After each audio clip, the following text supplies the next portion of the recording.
So, list the different classifications of aliens that we discussed yesterday in class.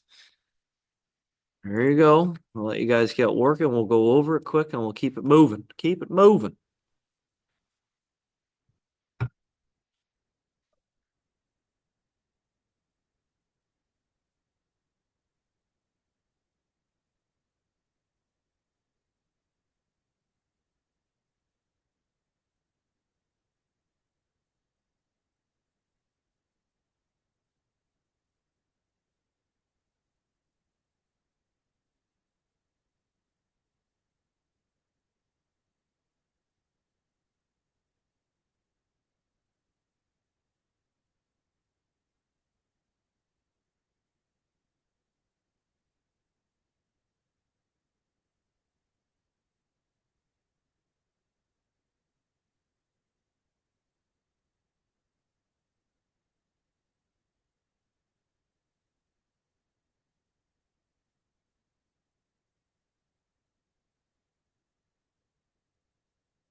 All right, so what are some of the classifications that we talked about yesterday? Give me one of them. Zara, go ahead.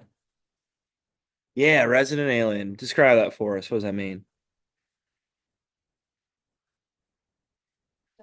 Not like on their native soil, but living there. Yes, good, good. Awesome. What's another classification of aliens? Yari, go ahead. Yeah, okay, good job. So documented and undocumented, just so meaning that they have the proper paperwork or maybe not, right? And that kind of leads to illegal immigrant or an illegal alien. And well, these are people that cross the border that don't go through the proper processing of becoming a citizen, a resident here in the United States. Good. What's another one? Go ahead, sir. A refugee, yep, good job.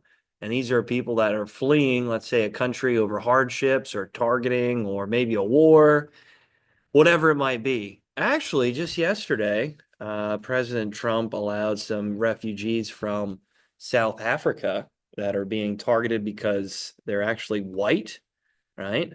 And the South African government is going through this weird phase where they want to target people that are not black in South Africa. So these refugees are seeking asylum here in the United States, and Trump is bringing them in. So I know that sounds wild, but that just happened yesterday, and it's going through today. And as you can imagine, both sides are talking about it, arguing about it, and we'll see where it goes. But I just thought it was interesting since we're talking about this, and it just got brought up yesterday and today. What else? What else do we got? All right, Caden. Yep, talk about illegal alien already. Yep, good job. You're good. Kadia, enemy alien. Yep, good job. And what's an example of, let's say, an enemy alien?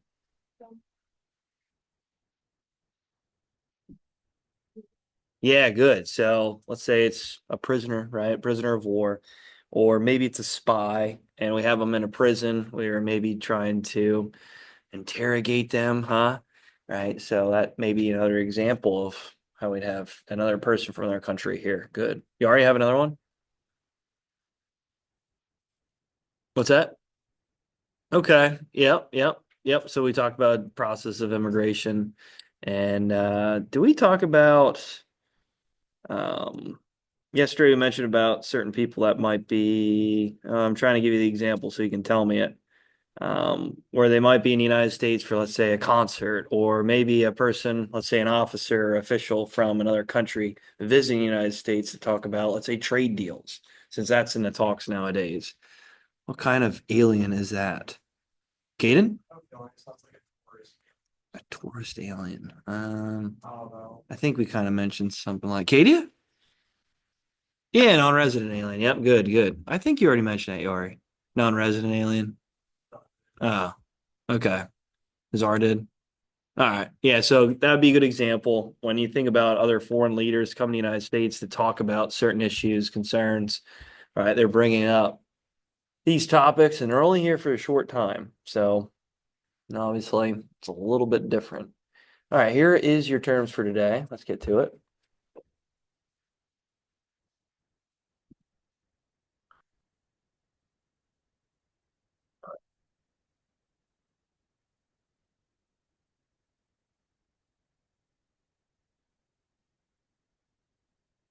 Oh, yeah, I got getting amnesty in here.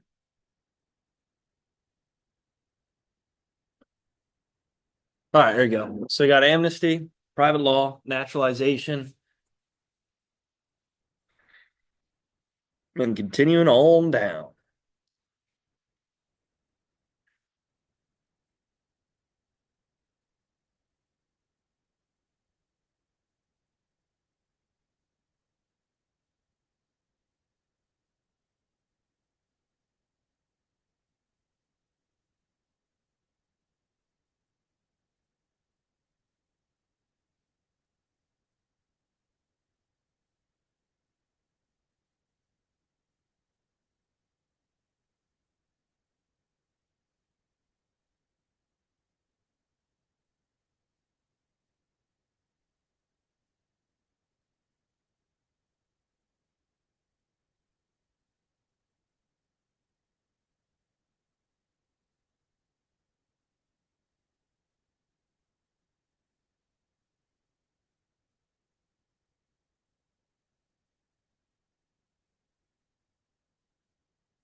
You. Yeah. You fill a pass? You- Can I? It's right there. You do it. Yeah, you just go ahead. No, I meant you fill out your pass. Get going. I'll get it. Yeah. Back and forth. You're in a pickle. Now he's too far. All right. So as we're looking at these terms here, I just want to go over these two here because, well, they're hard to pronounce, and I just want to make sure you guys know it before we move on. All right, Jus soli. What does that mean? Jus soli. And I guess it's an easy way to remember it, but Azara? Yeah, good job. So if you're born here in the United States, even though let's say your parents are citizens of the US, that means you're technically a US citizen because you're born on the soil, right? So you're born on US soil, that means you're a citizen here. So that's what Jus soli means, okay? So you're born on its land. In other words, many people refer to it as birthright citizenship, okay? Good. And then Jus sanguinis. What is this? All right, Azar, go ahead. Yeah, good, good. So if your parents who are US citizens and they travel to another country, let's say they go to France or Canada or wherever, okay? And let's say you're born, even though you're born in another country because your parents are citizens of the United States, you're still considered a US citizen because through blood, right? It means right of blood. That's what it means, Latin for right of blood. Um, well, you're a US citizen. Okay. So these are the two terms I just wanted to make sure I went over. So we're all good to go there. Okay. So yesterday we finished up talking about immigration, right? So real quick, I said yesterday about how this is going to be your bell ringer, and I changed it up a little bit. But what do we got here? So, yeah, here. What is your position on immigration? This is where we finished yesterday. And then we'll move on. What's your position on immigration? You don't have to be wrong here. All right. There's no way you can be. It's just your opinion. Zara, what do you got?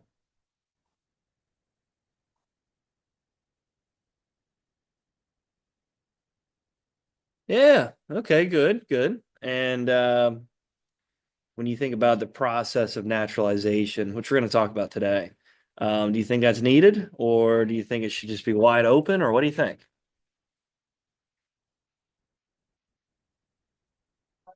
No, like regulations and people could come in and try starting a life off right off the bat. Yeah. Person who's coming in should at least like know English or Spanish, and so like two most spoken languages, and they should at least like know American laws and stuff. Yeah. Okay. That's fair. Yeah, that's fair. I mean, yeah, it's one of those things where obviously, if you live in another country, another area where it's just terrible, right? Awful, and you want to position you and your family in a better future, obviously coming here is a good idea, right? And if you're fleeing a country that's hostile and there's a lot of crime, I mean, how can you blame someone for wanting to try to come here? It's just one of those things where if you go through the legal process, great, awesome, right? If you don't, well, that's where it gets a little sticky.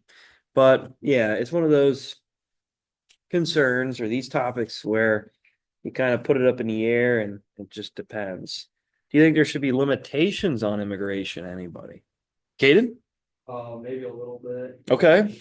Like if they're coming all the way from a country that they committed all these crimes and felonies, Okay. then they shouldn't be allowed here. That's fair. Yeah, I mean, let's face it, if they have a criminal record, a background where they are a dangerous person, and maybe they're fleeing that country because they're coming after them to put them in jail, then we shouldn't just open up our gates for them, right?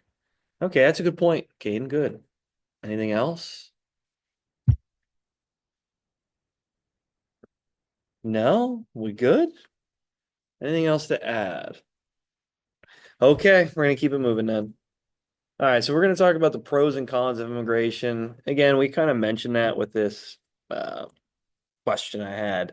Um, Obviously, when it comes to the benefits, Again, Azari, you mentioned it. We're a nation of immigrants, and I thought this was interesting. I saw this the other day. They were looking at the means of Nobel Peace Prizes and where many of them came from, and some of the a lot of the latest, when you think about, let's say, the 1900s, 1800s, right? Many of them actually come from the United States, right? When it comes to some of the greatest findings in science, right? When it comes to certain patents, a lot of them come from the United States as of late because people were just wanting to be here. Right? When you think about our country and what it has to offer, and let's face it, none of the restrictions that kind of weigh you down, which let's face it, there are some regulations, but right, when you think about some of the hostile areas in the world, right, it's pretty darn good here when it comes to analyzing and understanding certain topics, certain cases, and being freely open to discuss them, to talk about, right? So I thought that was something interesting when it came to certain patents, different types of theories and science and Nobel Peace Prizes, especially during World War I and World War II, right? It was just America, America, America, America, America, because many people are fleeing Europe because of the hostile nature of it. But after World War I and building up to World War II, many people were afraid to even be in their country. So they came over here because it was safer and they can actually embrace the sciences as you should. So anyway, the bad sides of it again, Caden, you kind of mentioned that. When it comes to maybe a criminal background, or if you're fleeing a country because you committed certain crimes, yeah, then you shouldn't just be let in here, right? All right, so now we're just going to talk about naturalization. Okay. We talked about this in the beginning of the year. Well, sorry, the beginning of the semester, right? But when it comes to being a citizen, you're a member of a political society or nation. So, duties of citizenship, obey the laws, obviously. In our country, vote. We kind of take that one for granted, right? When you think about the world and right, dictatorships and just the way some of these systems are set up, well, maybe it's not truthful. Maybe some of them are rigged, right? And you can kind of see that with Russia. Let's face it, Putin's been in office forever. And they say he has a presidential democracy. Well, come on now. So it just doesn't make sense.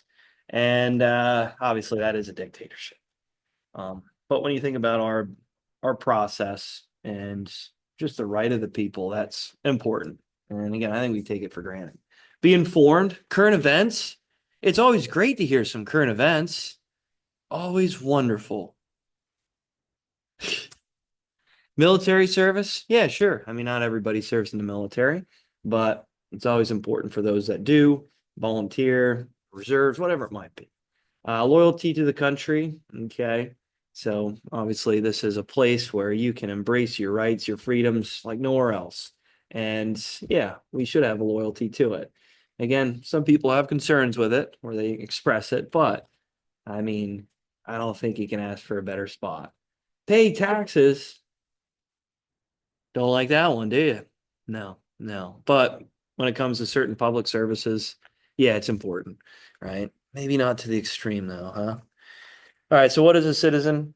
Originally, states determined who would be citizens of the state and thereby citizens of the United States, right? And when you think about it, obviously this has changed a lot ever since the civil rights movement when it comes to discrimination of other groups based off of their race, right? Their ethnicity.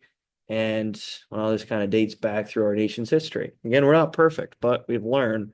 And let's face it, we have adapted a lot since, right? The 1960s, the early 1900s, 1800s, 1700s, even, right? And when it comes to certain discrimination against groups, well, we have uh, transition. We have changed quite a bit. Is it perfect? No, no, it's not. But I mean, I can't imagine in other countries, right, how it could be better. So, citizen, there you go. You guys remember the citizenship test? You guys remember taking that darn thing? Yeah. Did you? Oh, cool. What class is that? American history too? Or is it like an econ class or something? Oh, American history. He had you take that. Oh, that's cool. Nice. All right, so what is a citizen? So when it comes to the 14th Amendment, this naturalization process, we talked quite a bit about this last chapter. But with the 14th Amendment, it defines citizenship as a person who is either born in the U.S. or naturalized here in the United States.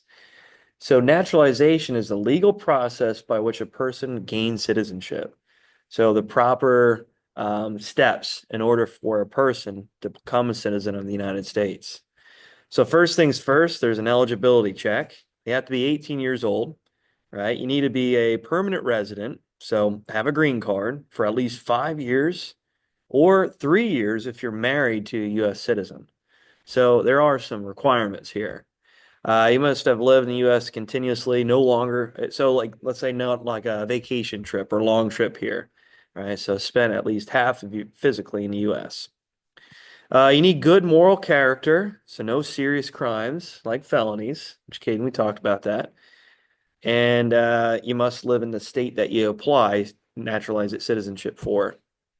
And you got to fill out this form and pay up to $725. What? Holy cow. But with this form, this application for naturalization, it details about your life, work, and background. Okay. You got to include certain documents like a green card, photos, and proof of residency. And then you got to take an appointment here in order to get your fingerprints done, photo taken. So, in other words, a background check and identification, right? So, they got to check to see if you have a criminal record or not. And then, well, an interview with an immigrant officer. So through the interview, they just ask you about your background. They ask you about your residency, where you work, maybe a past crime that you might have committed. Who knows, right? You also have to take an English test. So you have to read, write, speak in English, which I thought was interesting. And then a civics test, and that's what we talked about and we already did in the beginning of the year. It's not 100 questions. There's 10 of them, and you got to get six right. Do you think you guys can do it again? I think so. 6 out of 10, 60%. I think we could be okay.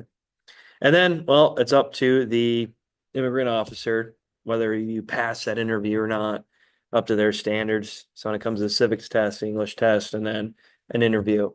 And then finally, you got to give an oath of allegiance to the country.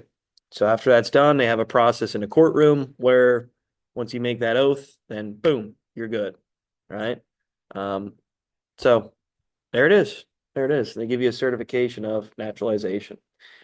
All right, so here you go. Like I mentioned, three ways: born in the U.S., naturalization, child of American citizens. So we just mentioned about these terms.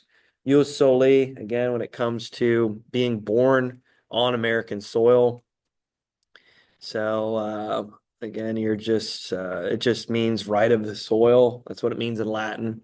And you're born here in the United States. So again, if your parents are immigrants, right, and you're born here, technically you're a citizen if you're born here. Okay. And then ius sanguinis is right of blood. Again, if your parents um, travel somewhere and you're born in another country, technically you're still a citizen of the United States because your parents are US citizens.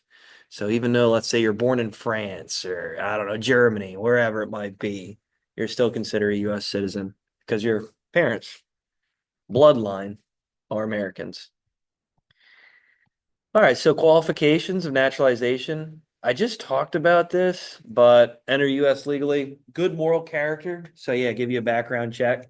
Swear allegiances to the United States. Read, write, and speak in English. So there's that English test that they give you. Knowledge of U.S. history and government. That's the civics test, right? 10 questions. Gotta get them right.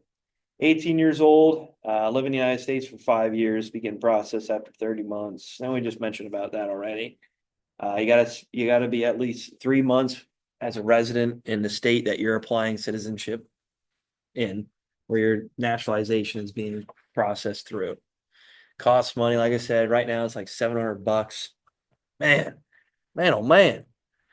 All right, continue. People undergo process of naturalization, be investigated, undergo a hearing, take a citizenship test, which we talked about already.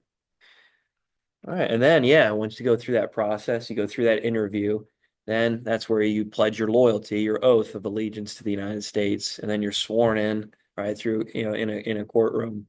Maybe Yari can do that for us again, and he can be the judge that Drop the gavel down. Cool.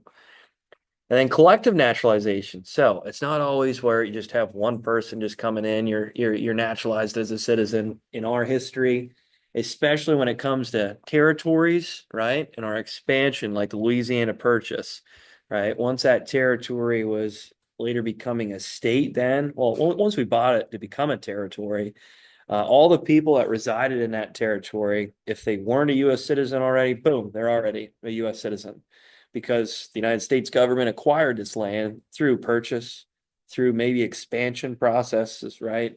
And the people become U.S. citizens. The thing is, in the 1800s, Native Americans, right? They weren't considered U.S. citizens at that time, but then 1924, then we said, okay, hey, you know what? Actually, the Native Americans are U.S. citizens. We apologize for what happened before in the past. So you can kind of see how time, right, we change things. But collective naturalization, it just says it in the name. Collectively, as this big swath of land is being added to the U.S., the United States, and those people part of it are U.S. citizens, and they don't have to really go through this process. Okay. All right. Congress can take away citizenship as well. And then here's the three ways to do that. Um, when it comes to expatriation, give a citizenship by moving to another nation and becoming a citizen. So if you decide, hey, you know what, I want to get out of here, don't like it here, I'm going to go to another country and become a citizen there. That's what that means. Punishment of a crime. So if for whatever reason you're going against the United States, right? Maybe you're giving out secrets, who knows, right? Or you work for the government, you're leaking out information and trying to help and aid an adversary. Well, that's treason. See ya, right? Revolution, if you're trying to start a revolution, right? Trying to break down the United States from the inside out, they could strip your citizenship. And this is a process called, well, denaturalization is the last one. It's just fraud when you are going through the naturalization process. So if you're lying about your name, your age, how old you are, obviously, when it comes to what country you're coming from, maybe crimes that you committed and they found out through a background check, right? Then, yeah, you can get in some big trouble and they'll just forget about that process, right? And this denaturalization is just fraud in this naturalization process. Good. All right, that's where I'm going to end it today. Any questions, guys? Naturalization. What's that, Azara? Yeah, you do. You can't have dual citizenship. Um, I mean, I'm not sure the proper process of that, but we do offer it. Yeah. So I know there's a lot of people here in the US, especially celebrities, right? People that are, you know, kind of famous, like movie stars even. They're like, oh, you know what? I'm part of this. Actually, the hostage that was just released by Hamas yesterday, um, he's a dual citizen of Israel and the United States. So yeah, like I mean, I know a lot of people when it comes to religious values, like they're born here in the United States and then they'll just go to, let's say Israel here, right? They'll go to Israel to get a little bit more connected to the religion. And technically, they're still a citizen of the United States, but becoming a citizen of Israel. Yeah, it's a good question. It's a good question. Giving up your citizenship if you move to another country, that's why. I mean, I think a lot of it is if that's what you want to do. Like if you're like, hey, I'm done. Yeah. Yeah. I know with elections, every single time you have people, well, if this person wins, I'm out. I'm done. It's like, oh boy. But yeah, that's a good question, Zara.